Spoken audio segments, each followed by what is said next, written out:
그럼 이어서 케미컬 리사이클의 현황과 전망을 주제로 롯데케미컬 박상현 자문님의 발표가 있겠습니다.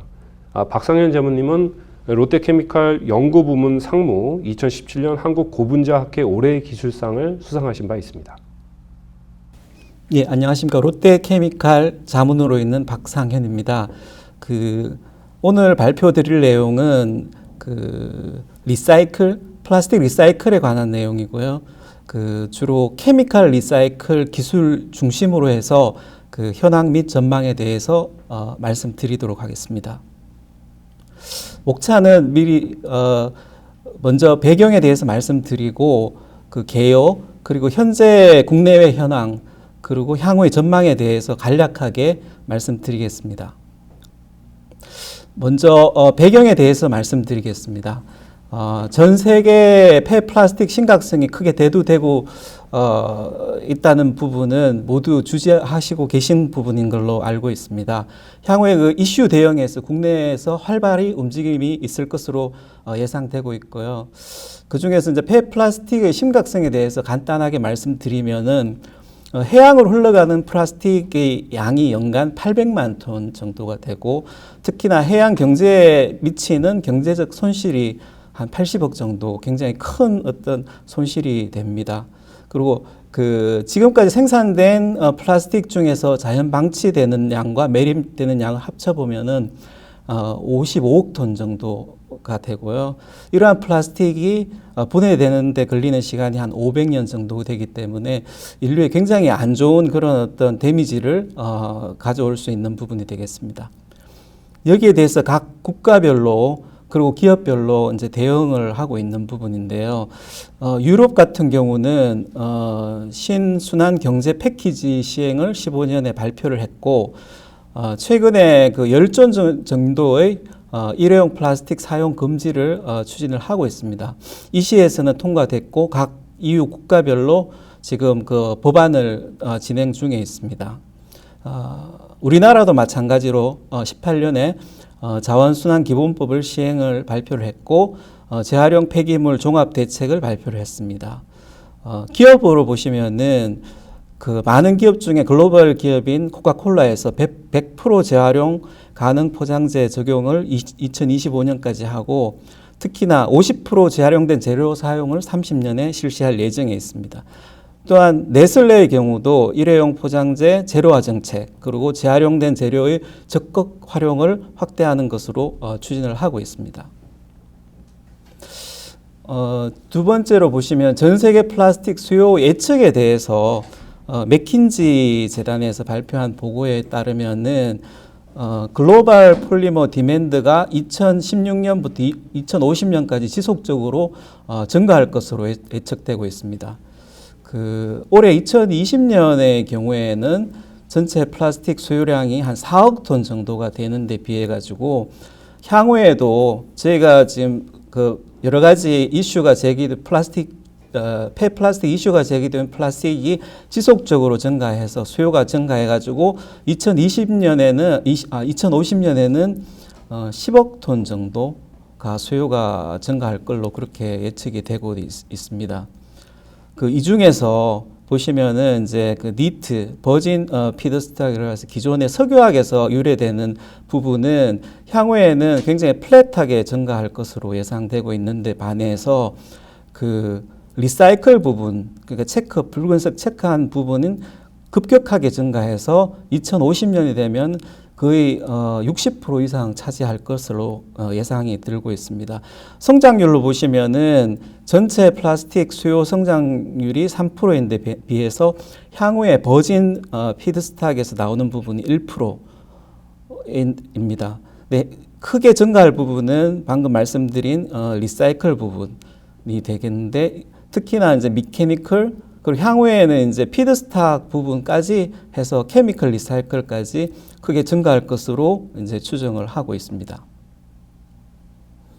이러한 플라스틱 폐기물을 자원화하는 데 있어서 지속 가능한 순환형 밸류 체인을 구축하는 것이 무엇보다도 중요하게 되겠습니다. 아래 도표에 보시면은 기존의 탄화수소 에서부터 시작해서 최종 이제 플라스틱을 만들어서 사용하고 폐기되는 데 비해서 향후에는 사용 후에 플라스틱을 다시 재활용을 해서 순환형 고리를 가지는 어떤 시스템을 가지게 될 것으로 추정되고 있고, 그 중에는 현재 많이 쓰고 있는 다시 사용하는 법, 그리고 미케니컬 리사이클 하는 방법, 그리고 케미컬 리사이클 하는 방법을 모두 사용해서 하이브리드 시스템으로 가는 것으로 향후에 추진을 할 예정에 있고, 그 모든 플라스틱이 해당되게 되겠습니다. 각각의 플라스틱의 특성에 따라 가지고 어떤 경우에는 이제 미케니컬 플라스틱 재활용이 가장 우수한 경우도 있고, 그 디폴리머리제이션, 그러니까 그 모노머로 분리하는 부분도 있습니다. 어떤 경우에는 가시피케이션이라든가 서멀 크래킹하는 방법이 우수한 경우도 있습니다. 이걸 복합적으로 사용할 예정에 있습니다. 그 여러 가지 플라스틱 중에서 그 페트에 대해서만 일단 말씀드리면은, 그게 앞에서 말씀드린 대로 기계적 미케니컬 리사이클과 케미컬 리사이클로 나눌 수 있는데, 그 중에서 먼저 미케니컬 리사이클에 대해서 말씀드리겠습니다. 그 일반적으로 사용을 한 후에 수집을 하고, 그리고 소팅을 하고 분쇄를 해서 이제 플레이크를 만듭니다. 이 플레이크는 뭐 등급별로 A, B, C 등급으로 나눌 수가 있는데, 여러 가지 상황에 따라 가지고 이것을 다시 그 MR 페트, 그러니까 미케니컬 리사이클 페트로 제조할 수가 있겠고, 이것을 사용해서 필라멘트나 바트를 만들 수가 있습니다. 현재는 이제 이 노란색 부분에 대해서는 상업화가 크게 이루어지지 않은 부분이 있기 때문에 플레이크 단계까지 만든 후에 이걸 이제 쇼파이브라든가 쉬트나 필름을 만드는 사업이 현재 성황리에 진행 중에 있고, 향후에는 MR 페트까지 가서 그다음에 필라멘트라든가 장섬유나 바트를 만드는 어떤 사업이 크게 진행될 걸로 보여집니다. 그 소셜 밸류 측면에서 보면은 토탈 CO2의 경우에 만일에 소각을 할 경우에는 CO2가 톤당 페트 톤당 한 그러니까 1,485kg이 발생한 데 비해서 만일 MR 페트를 해서 소각을 하지 않고 다시 쓸 경우에는 이러한 1,370kg 정도를 줄일 수 있는 이점이 있습니다. 다음으로는 이제 케미컬 리사이클 방법에 대해서 말씀드리겠습니다. 앞단은 똑같이 해서 플레이크까지 만들고 나서 앞에서 그 MR 페트를 만드는 대신에 두 단계를 거치게 됩니다. 그 비헷과 PTL을 만드는 공정이 새롭게 필요하고, 그 후단에 이제 CR 페트를 만드는 공정이 필요하게 되겠습니다. 이런 공정을 거치게 되면은 MR 페트 대비해서 더 우수한 품질의 필라멘트와 바트를 만들 수 있는 어떤 재료를 확보할 수 있겠습니다. 마찬가지로 소셜 밸류 측면에서 보시면은 CO2 절감의 양이 기존 그 MR 페트와 그 유사한 수준이 되겠습니다. 그 기계적 리사이클법, 즉 MR 페트에 대해서 공정에 대해서 간단히 말씀드리겠습니다. 그 도표상으로는 전체 공정을 나타낸 도표인데요.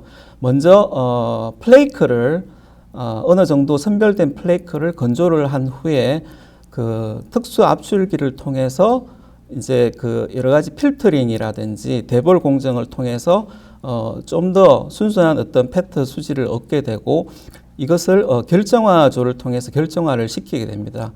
그 후에 필라멘트의 경우에는 섬유용으로 사용하는 경우에는 바로 사용을 할 수 있을 것 같고요. 만일 바트의 경우에는 점도가 부족하기 때문에 다시 고상중압 단계를 거쳐서 점도를 올린 후에 사용하게 됩니다. 주요 설비로는 전처리 공정, 그리고 이제 앞에서 말씀드린 대로 유변 특성을 조절하는 공정, 그리고 필트레이션 공정, 그리고 프리크리스탈라이제이션, 그리고 크리스탈라이제이션, SSP 공정, 이렇게 다양한 새로운 공정들이 필요하게 되겠습니다. 다음으로는 이제 케미컬 리사이클 방법에 대해서 말씀드리겠습니다. 그에 앞서서 그 화학 구조식으로 해서 방법에 대해서 간략하게 말씀드리겠습니다.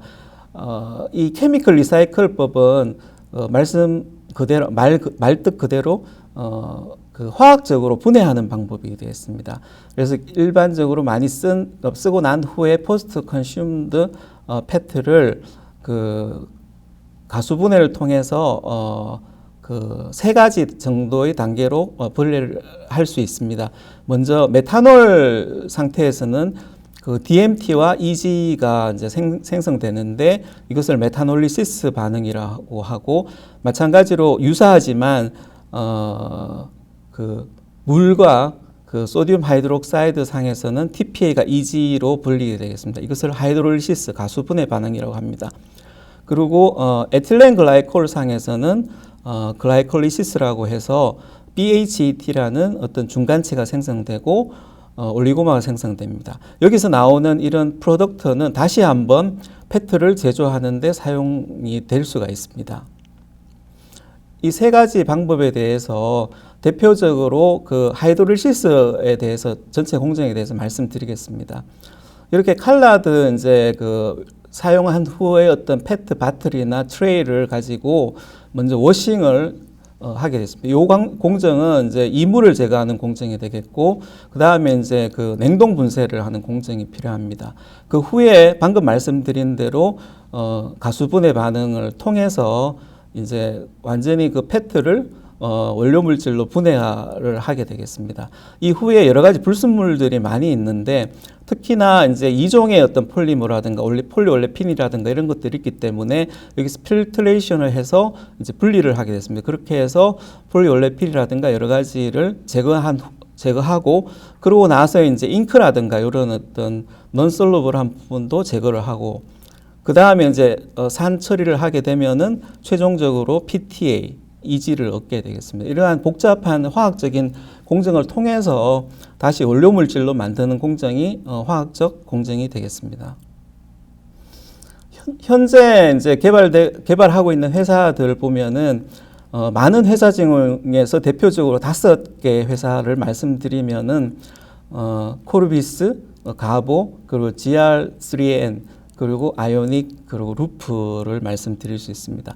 그 프로덕트는 앞에서 말씀드린 대로 PTA라든지 그 BHET든지 이런 쪽으로 다 이제 세 가지 어떤 방법을 통해서 만들 수가 있고, 여러 가지 특화된 공정을 사용하게 되겠습니다. 효소를 사용해서 이제 발효하는 공정이 있고요. 그리고 퓨리피케이션 하는 공정들, 그리고 특수하게 이제 마이크로웨이브를 쓰는 공정들이 있습니다. 이 공정 중에서 이제 2가지 정도만 소개를 해드리도록 하겠습니다. 가보 쪽에서는 퓨리피케이션 이제 공정을 쓰게 되는데, 이렇게 지저분한 일반적으로 이제 재즈 페트라고도 하고 웨이스트 페트를 가지고 그 EG를 쓰는 어떤 공정이 되겠고, 앞에서 말씀드린 대로 EG를 쓰기 때문에 글리콜리시스 공정이 되겠습니다. 이렇게 해서 5단계 정도 필트레이션을 하게 되면은 최종적으로 이렇게 깨끗한 이제 최종 그 프로덕트를 얻게 되는데, 이것을 이제 결정화를 시키게 되면은 BH라는 이런 제품을 얻게 됩니다. 이걸 다시 중합을 하게 되면은 순수한 어떤 페트와 거의 유사한 페트 바틀이라든지 섬유를 얻게 되겠습니다. 그 2번째 공정은 아이오닉 공정이 되겠는데요. 네덜란드 회사이고 굉장히 향후에 전망이 우수한 회사가 되겠습니다. 마찬가지로 재즈 페트를 가지고 여기 이제 그 에틸렌 글라이콜하고 그 마그네틱 플루이드, 일반적으로 이제 마그네틱 플루이드는 굉장히 고가지만 이 공정에서는 재활용을 하기 때문에 원가를 최대한 이제 그 떨어뜨리는 공정이 되겠습니다. 이걸 가지고 히팅을 해서 그 앞에서 여러 가지 불순물들을 이제 제거를 하고, 여기 밑에 보시면 이것이 이제 자석 계통이 되겠는데, 제거를 하고 나면은 맑은 이제 프로덕트를 얻게 되고, 이것을 결정을 하면은 BH라는 이제 그 페트 원료 물질이 되겠습니다. 이것을 다시 중합을 하게 되면 페트를 만들 수 있는 이런 좋은 공정이 되겠습니다. 그 현황 중에서 그 뭐 대표적인 예를 들어 보겠습니다. 방금 말씀드린 MR 페트와 그리고 CR 페트, 즉 기계적 재활용법, 그리고 화학적 재활용법에 대한 비교를 해본 경우가 되겠고요. 이것은 이제 2013년도에 우리나라에서 이제 발표된 자료입니다. 현재는 굉장히 더 이제 발달된 어떤 기술들이 있는데, 일단 간단하게 말씀드리겠습니다. 그 버진 페트, 일반적인 버진 페트와 미케니컬 리사이클드 페트 그리고 케미컬 리사이클 중에서 파이로트 그리고 풀스케일 이제 그 퍼실리티에서 나오는 세 가지를 이제 비교를 한 경우가 되겠고 칩의 물성을 보면은 그 유사한 칩을 가지고 비교를 했습니다. 그리고 DTY로 해서 섬유를 뽑아서 그 섬유의 강도라든지 특성을 이제 본 부분이고요. 결과를 보시면은 이제 그 방사를 할 때 폐갑, 그러니까 그 압력, 이물이 걸리면서 폐갑의 증가를 보시면은 그 버진 페트가 굉장히 천천히 증가하면서 오랫동안 이제 방사의 안정성을 유지하는 데 비해 가지고 이제 CR 페트 중에서 바이로트품은 굉장히 갑자기 이제 이물이 많이 되면서 폐갑이 증가하는 것을 보여지고 이에 비해서 이제 풀스케일 이제 퍼실리티 같은 경우는 어느 정도 그러니까 화학적 재활용 중에서 풀스케일 그래서 커머셜라이즈 된 경우는 어느 정도 기존의 이제 그 버진 페트하고 유사하다고 보여지는 부분이 있고요. 그 MR 페트 같은 경우는 보시면 이렇게 해서 그렇지만 사용할 수준은 안 된다는 부분이 되겠습니다. 이런 것들 때문에 저희가 국내 이제 리사이클 페트를 사용해서 지금 현재 섬유라든가 이쪽을 지금 못 하고 있는 부분인데 저희가 좀 최근에 한 부분에 대해 확인해 본 결과는 이런 부분이 거의 기존 버진 페트 같은 수준으로 나오고 있는 상황이 좀 포착됐기 때문에 국내 이제 그 플레이크를 사용해서 만든 MR 페트도 어느 정도 저희가 사용할 수 있겠다 이렇게 이제 판단이 들고 있습니다. 여기도 보시면은 이제 대표적인 어떤 그 물성 중에서 대표적으로 IV 드롭을 보시면은 이제 마찬가지로 그 폐갑과 마찬가지로 그 파이로트에서 나온 부분은 굉장히 IV 드롭이 커서 그 디그레데이션이 많이 되는 부분에 비해서 그 CR 페트 풀스케일 같은 경우는 거의 IV 드롭이 버진하고 유사하기 때문에 사용할 수준이다. 전체적으로 말씀드리면은 이제 그 미케니컬 같은 경우도 잘만 분리하게 되면 충분히 쓸 수 있다는 부분이 되겠고요. 화학적 같은 경우는 풀스케일로 해서 저희가 상업적으로만 한다면은 충분히 저희가 뭐 섬유용으로 쓸 수 있다 이렇게 이제 보여질 수 있습니다. 향후 전망에 대해서 말씀드리겠습니다. 그 리사이클 플라스틱 함량 목표가 글로벌 뭐 한 15개 정도를 보시면은 최근 2019년과 2025년을 보시면은 대부분 2025년 타겟은 25% 정도를 기존의 버진 페트를 대체하는 수준으로 타겟을 잡고 있고 이 물량만큼이 향후에 굉장히 크게 많이 늘어날 걸로 보여지고 있고요. 그 소비자 단에서 이렇게 이제 수요가 있기 때문에 결국은 저희가 섬유회사라든지 아니면은 수지회사 쪽에서도 당연히 저희가 그 리사이클 페트를 좀 더 이제 우수한 품질의 그 버진 페트와 동일한 품질을 나타낼 수 있도록 개발해야 되는 그런 당위성을 확보할 수 있는 부분이 되겠고요. 그 가격 전망을 보시면 작년 데이터인데 그 버진 페트 대비해서 알페트 플레이크의 경우 페트 최종 그 펠렛이 아니고 플레이크의 경우도 그 상당히 그 유럽 가격으로 볼 때는 한 뭐 200~300불 정도 높은 가격이고 특히나 이제 그 버진 페트 대비해서 푸드 그레이드 같은 경우에는 지금 거의 한 400유로 정도의 갭을 형성하고 있어서 그러니까 깨끗한 어떤 버진 페트 대비해서 리사이클 페트의 가격이 더 높은 수준으로 지금 이렇게 이제 전개되고 있기 때문에 기업의 어떤 경제성이라든가 이쪽도 향후에는 더 확보할 수 있고 대량 생산이라든가 이런 것들을 더 고려해야 되지 않을까 이렇게 이제 판단을 하고 있는 상태가 되겠습니다. 그래서 향후에는 이제 경쟁력이 어느 정도 확보돼야 되고 그렇게 하기 위해서는 그 라이프 사이클 어세스먼트와 경제성을 골고루 갖춘 우수한 제조 공정을 확보해야 될 것 같습니다. 앞에서 한 5개 정도의 글로벌 이제 개발 회사들이 있는데 저희들도 이제 열심히 이제 개발을 하고 있지만 그런 어떤 글로벌 업체들과 협업을 해서 이제 라이프 사이클 어세스먼트에 만족하고 경제성이 우수한 제조 공정을 저희 자체적으로 만들거나 아니면은 빨리 저희가 도입을 해서 그 글로벌 수요에 대응을 해야 될 것 같습니다. 라이프 사이클 어세스먼트의 경우에는 그 CO2 절감뿐만 아니고 여러 가지 에너지라든가 아니면 부영양화라든가 이런 것들을 다 고려해야 되기 때문에 종합적인 어떤 판단이 필요한 부분이고요. 이런 판단을 볼 때는 그 아래에서 이제 이 그래프에서 보시는 바대로 그 미케니컬 방법이라든가 아니면 케미컬 방법이라든가 어떤 것이 더 우수하다. 요건 조금 2010년 자료이기 때문에 조금 그 한 10년 전 자료이지만 우수하다고 보기는 좀 곤란하고 미케니컬은 미케니컬대로 또 그 케미컬은 케미컬대로의 장단점이 다 있고 향후에도 이렇게 두 가지 기술 다 같이 가야 되지 않을까 이제 보여지고 있습니다. 그 이유는 미케니컬 방법의 경우에는 에너지 소모량이 굉장히 적을 수 있습니다. 그렇기 때문에 친환경적일 수 있고 단지 뭐냐면은 그 멀티레어라든가 아니면 이종의 어떤 부분, 이종의 이제 플라스틱을 제거하는 부분, 그리고 아주 고순도의 수요처라든가 이런 부분에 대해서는 고강력사라든지 아니면은 뭐 타이어 코드라든지 아니면 순수한 어떤 패트를 요구하는 부분은 미케니컬로 한계가 있기 때문에 이제 그 케미컬 방법이 더 우수할 것으로 그렇게 보여지고 있습니다. 그래서 향후에는 이러한 두 가지 기술이 빨리 그 유럽뿐만 아니고 국내에서도 빨리 정착을 해서 더 저희가 그 국내 그리고 수출 전선에서도 저희가 충분히 대응할 수 있는 국가 경쟁력을 가질 수 있었으면 하는 바람입니다. 이상으로 마치겠습니다.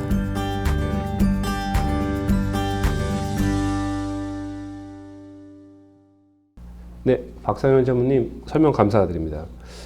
질문이 사실 그 자문님께 상당히 많이 들어왔어요. 그 중에서 좀 간추려서 질문을 드리겠습니다. 일단 그 리사이클 원료를 사용 후 또 재사용이 가능하냐? 그러니까 즉 리사이클을 하고 또 리사이클은 어떻게 되는 건지에 대한 질문이 들어왔습니다. 예. 그 기계적 리사이클과 화학적 리사이클 나누어서 말씀드리면은 기계적 리사이클은 말씀 그대로 그 기계적으로 그 물리적으로 이제 분리하는 부분이기 때문에 그 가능은 하지만 뭐 2번, 3번 갈수록 더 품질이 안 좋아지는 부분입니다. 일반적으로 해서 저희가 뭐 현재 상황에서 한 4번에서 5번 정도까지는 사용할 수 있다. 뭐 요 정도로 보시면 될 것 같고 화학적 리사이클의 경우에는 이론적으로 보시면은 무한정으로 저희가 가능한 부분이 되겠습니다. 네. 그리고 다음 질문은 폐플라스틱, 뭐 PET 등의 재활용률 향상을 위한 소재를 어떻게 개발하고 계신지 또는 방향성이 어떻게 될까요라는 질문이 있었습니다. 예, 그 글로벌하게 이 이슈가 굉장히 많이 이제 대두되고 있는 부분입니다. 저희가 뭐 현대 사회를 살면서 그 오랫동안 보관을 하고 그리고 많은 저희가 인구들이 그것을 이제 그 사용하기 위해서는 그 예를 들어서 그 패키징 부분에서만 봤을 때 가능하면은 그 여러 가지 다층을 사용해서 보관 기간을 좀 늘리려는 이런 욕구가 있는데 이러한 다층의 경우에는 재활용할 때 굉장히 어려운 부분이 많습니다. 분리를 해야 되고 또 이제 소팅이라든지 여러 가지 공정을 거쳐야 되기 때문에 그렇기 때문에 이제 글로벌 업체들 그리고 국내 업체들은 그 가능하면은 이제 단층으로 사용할 수 있는 방법이 뭘까? 단지 뭐냐면은 사용 기간을 어느 정도 확보하면서 뭐 이런 이제 방향으로 진행되기 때문에 이러한 유니 소재 개발 뭐 이런 쪽으로 해서는 앞으로 더 이제 매력 있고 향후에 더 개발해야 되는 부분이 있다고 생각이 듭니다. 네. 다음에는 그 조금 어려운 질문일 수도 있는데요.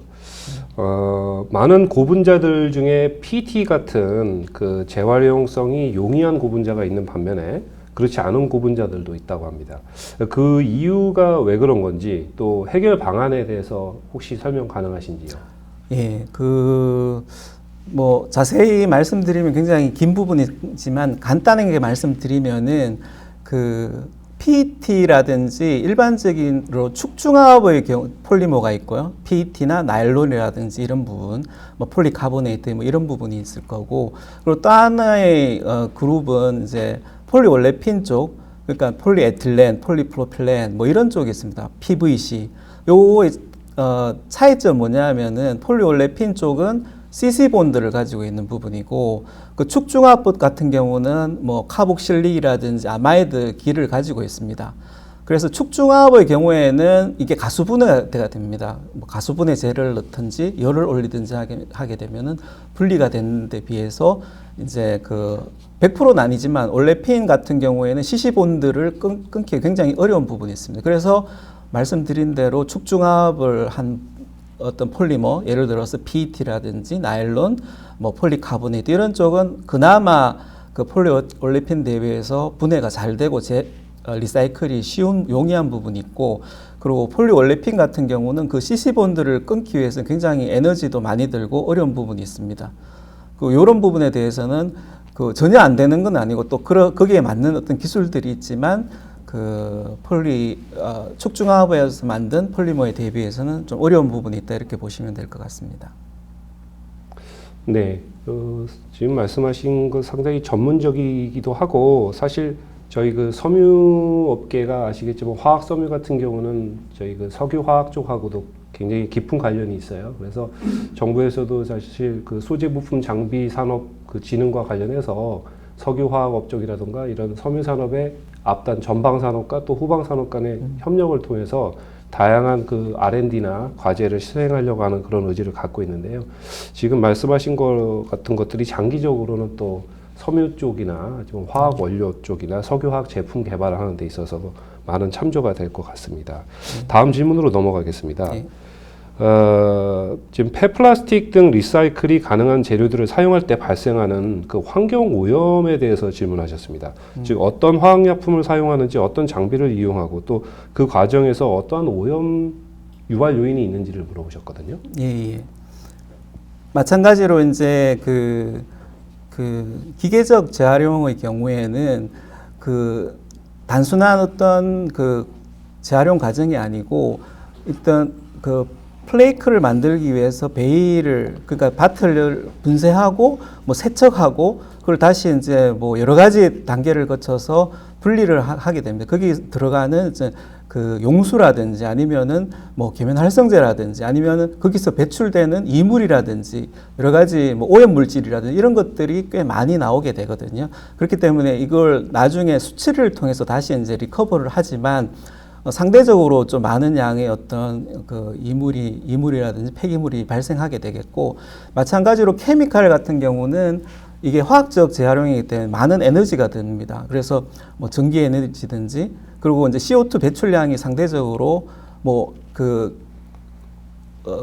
버진 만드는 데 비해서는 훨씬 적겠지만 그래도 화학 어떤 설비들을 돌려야 되기 때문에 거기서 들어간 에너지들이 이제 소모되고 또한 마찬가지로 거기에 이제 여러 가지 폐기물들이 나오게 됩니다. 이런 것들이 여러 가지 오염을 시킬 수 있지만 저희가 생각하는 부분은 이게 결국은 개 내에서 움직이기 때문에 충분히 그거는 여러 가지 리카버 공정을 통해서 내부적으로 이제 그 충분히 커버할 수 있다고 그렇게 이제 보여집니다. 자문님 그 아까 전에 강의 때도 LCA적인 접근, 그러니까 라이프 사이클 전체를 평가하는 그런 기준으로 봤을 때 의미가 있다라고 생각이 되고요. 예. 그리고 다음 질문을 또 드리면요. 플라스틱 리사이클은 당장은 필요한 게 맞습니다. 그러나 생분해 특성을 부여하지 않고서는 미세 플라스틱, 마이크로 플라스틱 등 환경 문제와 연결되어서 근본적으로는 지속 가능성에 한계가 있지 않습니까? 라는 지적이 있었습니다. 예. 이 부분에 대해서는 어떻게 생각하시는지? 그 플라스틱이 분해되는 기간이 아까 500년이라고 이야기 드렸는데 평균적으로 그런 올레핀 같은 경우 그러고 뭐 경우에 따라서 200년 뭐 수십 년이 있을 수도 있습니다. 거기에 비해서 생분해성은 이제 90일 정도로 보고 있는 부분이고, 그리고 이게 이제 결국은 생분해성 플라스틱도 결국은 이제 그 프로세서적인 측면에서 보면은 이 생분해성 플라스틱이 뭐 광분해라든지 이런 게 되면서 생분해가 되면서 결국은 이제 미세 플라스틱 단계를 거쳐야지만 완전히 없어지는 그런 거기 때문에 결국은 생분해성 플라스틱도 미세 플라스틱이 발생하게 되거든요. 단지 뭐냐면은 생분해성 플라스틱은 기간이 짧게 해서 빨리 분해된다. 그런 이점은 충분히 확실히 있습니다만은 결국은 생분해성 플라스틱도 미세 플라스틱이 발생하고 아직까지 규명은 되지 않았지만 이것이 이제 생물이라든지 인간 몸속에 들어가서 어떤 역할을 할지에 대해 가지고는 여러 가지 이제 의문점이 들고 있는 부분이기 때문에 꼭 생분해성 플라스틱이라고 해서 그게 좋다고 말씀드리기는 힘들고 단지 이제 그 생분해성 플라스틱을 쓴 후에 그걸 후처리를 어떻게 잘할 거냐, 그걸 모아서 어떻게 잘할 거냐가 중요한 부분이고 예를 들면은 기존의 플라스틱을 재활용하는데 생분해성 플라스틱이 들어가게 되면은 투입되게 되면은 이게 또 리사이클을 하는데 여러 가지 어려운 점이 생기게 되거든요. 그렇기 때문에 뭐 한쪽이 우수하다고는 보여주지 않지만 각각의 뭐 장단점이 있거든요. 그걸 갖다 어떻게 하면 잘 저희가 활용을 할지, 어떤 쪽에는 생분해성이 좀 필요하고 어떤 쪽에는 또 기존 플라스틱을 재활용하는 것이 필요할 건지를 갖다 잘 판단해서 하는 것이 더 중요하다고 생각이 듭니다. 네. 네. 그리고 요거는 이제 좀 다른 쪽으로 질문인데요. 지금 페트병 제조 업체들이 라벨을 전혀 사용하지 않는 무라벨로 전환 가능성이 있는지에 대해서 물어보셨어요. 왜냐하면 뭐 앞에 성남시에서도 팀장님께서 말씀하셨지만 사실 그 재활용 과정에서 라벨 문제도 사실 굉장히 좀 그 애로가 많은 소재 중에 하나거든요. 그래서 이 부분 어떻게 좀 설명 좀. 예, 이거는 그 경우에 따라서 여러 가지 이제 케이스가 생길 수 있고 뭐 아이디얼하게는 무라벨로 가는 것이 가장 좋습니다. 가장 쉽고 저희 소비자들도 그냥 재활용하기 가장 우수한 부분이고 하지만 그 각 기업들의 어떤 마케팅 포인트 부분에 대해서는 다 같이 무라벨인 경우에 소비자가 어떻게 인식할 건지 어떤 차별화를 둘 건지에 대해서는 사업적인 측면에서는 조금 어렵지 않을까, 어려움이 있지 않을까 이렇게 이제 보여지고 있고 단지 뭐냐면은 라벨을 쓰더라도 분리가 잘 될 수 있는 어떤 라벨들이 있습니다. 예를 들어 가지고 접착제 중에서도 뭐 수계 접착제 결국은 이제 플레이크를 만들 때 이제 물에서 이제 다 씻어내고 해야 되기 때문에 그 물에 잘 녹을 수 있는 뭐 그 접착제를 쓰든가 아니면은 그걸 쓰면서 결국은 이제 그 라벨과 그 페트를 분리하기 위해서 페트는 이제 비중이 크기 때문에 아래로 이제 떨어지니까 폴리올레핀 쪽에 어떤 라벨을 쓰는가 해서 잘 분리시킬 수 있는 방법들을 하게 되면은 저희 국내 어떤 기존의 플레이크 업체의 설비라든가 이런 거 볼 때는 충분히 커버할 수 있을 걸로 그렇게 보여지고 있고요. 단지 뭐냐면은 결국은 아이들에게는 무라벨 쪽이 사실은 뭐 우수하고 가장 쉽기 때문에 그쪽도 결국은 뭐 배제할 수는 없는 부분이라고 생각이 듭니다. 예. 예, 자문님 그러고 나일론 섬유의 그 화학적 리사이클, 케미컬 리사이클과 관련된 국내 연구 개발 동향에 대해서 질문을 해주셨는데요. 그 국내의 경우에 페트는 뭐 한 20년 전부터 사실은 많이 연구가 되었고 사업화까지 연결 안 됐지만 뭐 연구가 된 부분이고 나일론 같은 경우도 학계에서는 좀 많이 연구됐습니다. 앞에서 말씀드린 대로 축중합 방법으로 사용하는 나일론이라든지 페트든지 아니면은 폴리카보네이트든지 유사한 방법이기 때문에 연구가 많이 돼 있는 부분이지만 나일론의 어떤 수요량이라든지 국내의 수요량이라든지 이런 걸 볼 때 과연 이게 사업화가 지금 당장에 필요한 부분인지에 대해서는 좀 아직 의문이 있기 때문에 구체적으로 스케일업 연구에 대해 가지고 아직까지는 미미한 상태에 있고요. 단지 이제 페트가 어느 정도 이제 사업화가 향후에 되게 되면은 결국은 나일론도 유사한 공정이기 때문에 가지 않을까 이렇게 이제 그 업계에서는 보고 있습니다. 지금 답변해 주신 거하고 이 질문이 마지막 질문이긴 한데 연결이 될 수도 있다라고 생각이 되고요. 이 질문은 국내 그 플라스틱 폐기물이 리사이클 원료로서 가치를 가지려면은 관련된 그 수거부터 배출부터 수거 관리 공급망 구축이 상당히 중요한데 어떤 지자체의 시범 사례 이렇게 그런 걸로 끝나는 게 아니라 이 전국적인 국가적인 확산 성공 사례가 나와야 되지 않냐. 결국엔 이렇게 지속 가능한 형태의 리사이클 시스템이 만들어져야 되는데 이런 것들에 대해서 마지막으로 설명 좀 의견 좀 부탁드리겠습니다. 예, 가장 중요한 부분인 것 같습니다. 그 결국은 기업은 이윤을 추구하는 집단이기 때문에 사업의 그 이익을 이제 확인을 하는 부분이 있습니다. 이 사업화 가능한 부분인지를 보고 사업화가 가능한 부분일 때는 사업화를 추진하지만 이게 사업화가 안 되는 경우에는 앞으로 향후에 이제 기술이 필요한 향후에 전망되는 기술이더라도 좀 주저하게 됩니다.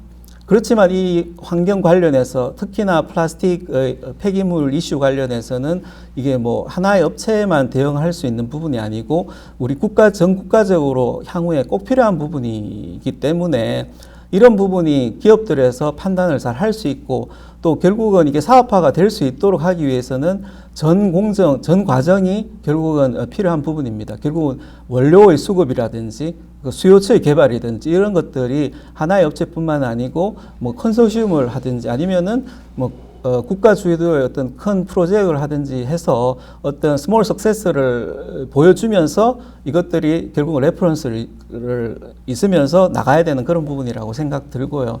그래서 이제 여러 기업들이 대기업 포함해서 지금 현재 많이 관심을 가지고 나름대로 또 열심히 개발을 하고 있지만 이것들이 각각의 해서는 안 되고 결국은 다 같이 모여서 어떤 비즈니스 모델을 만들 건지를 심도 있게 토의를 해야 되지 않을까 이렇게 보여집니다. 네, 정말 많은 답변 설명 너무 잘해주셔서 감사합니다.